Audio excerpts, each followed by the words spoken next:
मैं आम आदमी हूं। 2013 সাল দিল্লির রামলীলা ময়দান থেকে সেই আওয়াজ ছড়িয়ে পড়েছিল দেশ জুড়ে।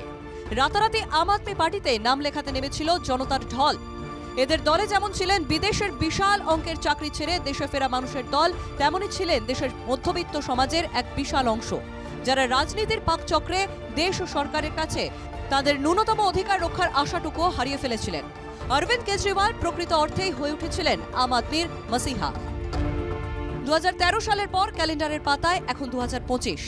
যে দুর্নীতির বিরুদ্ধে জেহাদ ঘোষণা করেছিলেন কেজরিওয়াল, 12 বছরের মাথায় সেই দুর্নীতির পাকেই যেন তলিয়ে গেল দিল্লিতে তার আপ সরকার। এমনকি ভোটে হারলেন কেজরিওয়াল নিজেও। 2013 সালে দিল্লি বিধানসভা নির্বাচনে 21,000-এর বেশি ভোটে জয়ী হয়েছিলেন অরবিন্দ কেজরিওয়াল। হারিয়েছিলেন দিল্লির তিনবারের মুখ্যমন্ত্রী কংগ্রেসের শীলা দীক্ষিতকে। 2015 সালে ফের কেজরিওয়ালের সামনে কংগ্রেসের শীলা এবারেও জয়ের ব্যবধান 31,000-এর উপরে নিয়ে গিয়েছিলেন কেজরি। 2020 সাল কেজরিওয়ালের জয়ের মার্জিন এক ধাক্কায় কমে যায় 21,000-এ। 2025 সাল নয়াদিল্লি বিধানসভা আসনে হার মানলেন কেজরিওয়াল। বিজেপির প্রবেশ সিংয়ের কাছে পরাজিত হলেন 4,089 ভোটে। দিল্লির লিকার কেলেঙ্কারিতে যখন তৎকালীন মুখ্যমন্ত্রী অরবিন্দ কেজরিওয়ালকে গ্রেফতার করেছিল ইডি, তখনও তিনি নিজেকে দুর্নীতিমুক্ত বলেই দাবি করেছিলেন। বলেছিলেন তার শরীরের প্রতিটি রক্তবিন্দু দেশের জন্য সমর্পিত। আমজনতার দরবারে নিজের দুর্নীতিমুক্ত ইমেজ ধরে রাখতে জেলে বসে সরকার চালিয়েছিলেন তিনি। সেই কেজরিওয়াল যখন 2024 সালের সেপ্টেম্বরে জামিন পেয়ে জেলের বাইরে পা রাখলেন, তখন তিনি দিল্লির মুখ্যমন্ত্রী পদ ত্যাগ করেন। বিরোধীদের চ্যালেঞ্জ ছুড়ে কেজরিওয়াল বলেছিলেন তিনি দুর্নীতিগ্রস্ত কিনা তা দিল্লির আমজনতাই বলে দিক। নির্বাচনে জিতে না আসা পর্যন্ত মুখ্যমন্ত্রীর পদে বসবেন না বলেও ঘোষণা করেছিলেন কেজরি। मैं दिल्ली की जनता से पूछना चाहता हूं, मैं देश की जनता से पूछना चाहता हूं कि क्या केजरीवाल ईमानदार है कि गुनहगार है। दोस्तों, 2 दिन के बाद, आज से 2 दिन के बाद मैं सीएम की कुर्सी से इस्तीफा देने जा रहा हूं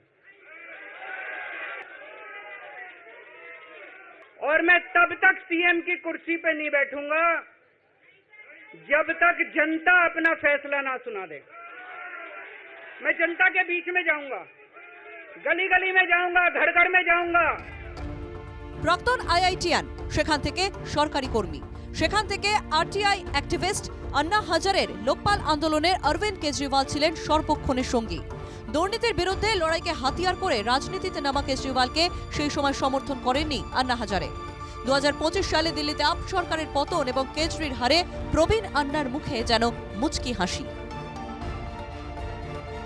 नया नया पार्टी था, लोगों ने विश्वास किया।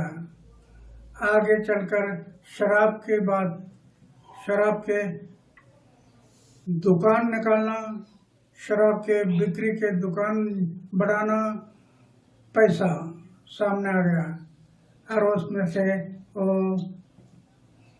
उनका इमेज खत्म हो गया। 2013 সালের পর থেকে কেজরিতে মোহভঙ্গ হয়েছে অনেকেরই। যারা একটা সময় ছিলেন তার ছায়া সঙ্গী, তারাই আজ প্রবল কেজরি বিরোধী। যেমন প্রখ্যাত আইনজীবী প্রশান্ত ভূষণ, সোফোলজিস্ট যোগেন্দ্র যাদব, সাংবাদিক আশুতোষ, কবি কুমার বিশ্বাস। 2013 সালের আগে জাতীয় রাজনীতিতে কোনো অস্তিত্বই ছিল না অরবিন্দ কেজরিওয়ালের। তবুও দুর্নীতি এবং অপশাসন ইস্যুতে শীলা দীক্ষিতকে হারিয়ে দিল্লির মুখ্যমন্ত্রী হয়েছিলেন তিনি। দিল্লির আম জনতার রায় চেয়েছিলেন কেজরিওয়াল। সেই রায় বলছে দিল্লিতে বিধানসভা নির্বাচনে হেরেছে আপ, হার হয়েছে আম জনতার মসিহা বনে যাওয়া আম আদমির অরবিন্দ কেজরিওয়ালের।